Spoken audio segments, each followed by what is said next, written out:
Bonjour, bonjour, bonjour, Rabouni est de retour.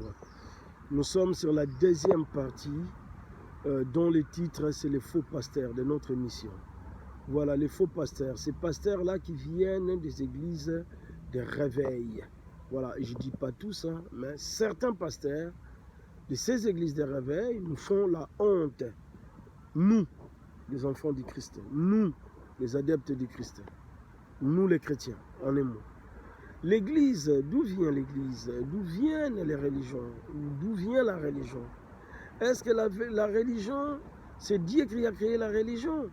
Jésus lui-même, quand il est parti, quand il est monté vers les cieux, il n'a pas laissé, il n'a pas créé le christianisme, puisque le christianisme a vu les jours à partir de Jésus. Donc Jésus est venu et puis il est parti et le christianisme a vu les jours. Mais ce qui tue, ce qui nous tue, ce qui nous pompe, vous savez c'est quoi? C'est le fait que ces gens-là qui créent des églises, donc des associations, puisque les églises ont le statut des associations, que ce soit l'église catholique romaine, que ce soit l'église des réveils, je ne sais pas, l'église pentecôtiste, peu importe, mais toutes les églises ont les statuts des églises, enfin, d'associations, ont les statuts d'association.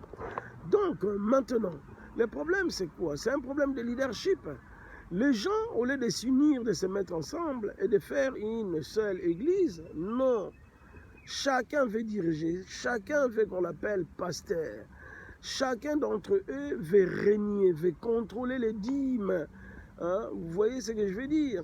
C'est-à-dire, ils veulent faire des églises leurs propres affaires ou leurs affaires personnelles. Que personne n'ait l'autorité, qu'ils soient les seuls maîtres à bord. Vous voyez, moi je vois en Afrique, il y a plein d'églises de réveil, mais l'Afrique jusqu'à aujourd'hui, en termes de développement, est en dernier. Donc, les mêmes qui prient, c'est les mêmes qui font du mal. C'est-à-dire les plus mauvais, c'est encore ceux-là qui se déguisent.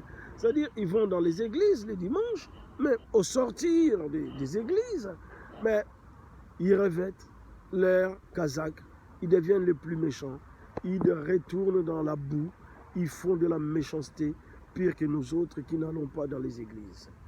Alors que l'église, c'est ça, c'est le cœur. Le temple de Dieu, c'est le cœur. Hein, quand tu te dis chrétien, mais il faut que ça soit aussi dans tes comportements, dans tes actes, dans ta façon de faire, dans ta façon de vivre. Donc c'est les autres qui doivent témoigner, au lieu de dire que non, moi je suis enfant de Dieu, moi je suis chrétien, je suis croyant. Les mêmes qui vont dans les églises, c'est les mêmes qui divorcent, c'est les mêmes qui ne veulent plus de leur mari, soi-disant que les maris est ceci et cela. Et les pardons, et les pardons. Voilà, donc la Bible nous dit ne jugez pas. La parole de Dieu nous dit ne jugez pas. Donc je ne vais pas rentrer dans les jugements, mais je suis dans les constats et dans les faits. J'ai constaté les mêmes là qui vont dans les églises les dimanches, enfin dans les bâtiments, puisqu'ils ne connaissent pas Dieu, ils ne connaissent pas sa face, et c'est les mêmes qui font du mal. L'Afrique regorge de pas mal d'églises de réveil, mais l'Afrique ne se développe pas parce qu'on ne s'aime pas. On ne s'aime pas. On ne s'aime pas. Les pasteurs considèrent que les églises, c'est leur propriété privée. Tiens, je vais vous rencontrer une. J'ai un ami, un jour, qui me dit, tiens, Rabouni, viens dans notre église. J'ai dit, moi, venir dans votre église de réveil. Mais on dit, celui qui est devant, donc les bergers, c'est les leaders. Donc celui qui est devant doit être, je pense, le symbole, l'exemple. Donc si celui qui est devant est plus sale que moi, comment veux-tu que je vienne dans votre église? La question que je lui avais posée. J'ai dit, tu veux que je vienne dans votre église? Ok, je suis d'accord.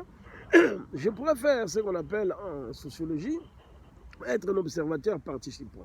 Je viens, mais sans devenir adepte et voir ce qui s'y passe. Pardonnez-moi. Maintenant, je lui ai dit, avant de venir, je pose un préalable. Dites-moi, j'ai entendu que vous avez acheté les bâtiments où vous allez prier. Donc, c'est votre bâtiment, vous êtes devenu propriétaire. Dites-moi, est-ce que je pourrais voir la copie de l'acte de propriété pour voir si ce bâtiment-là appartient à l'association, donc votre église, qui est une association, qui est une personne morale, ou les documents sont au nom du pasteur. Vous savez, il m'a dit, si on suit tout cela, on ne va pas prier. Alors moi, je suis tout cela, donc je préfère prier chez moi à la maison que d'aller dans vos bâtiments ou dans leurs bâtiments. Voilà. Donc ça, c'est la fin de la deuxième partie.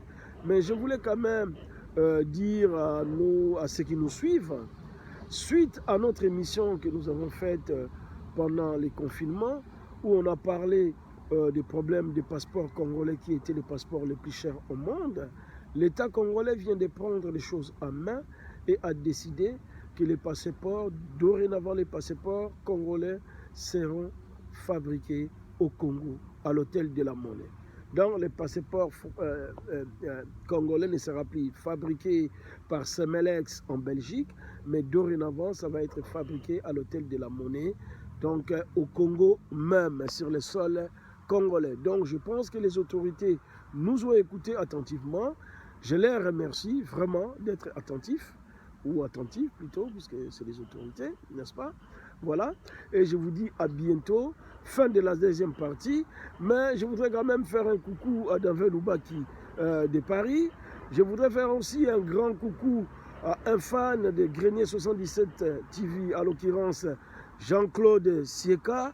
Donc je te fais un gros coucou, voilà, et puis voilà, un autre coucou, hein, si vous voulez bien.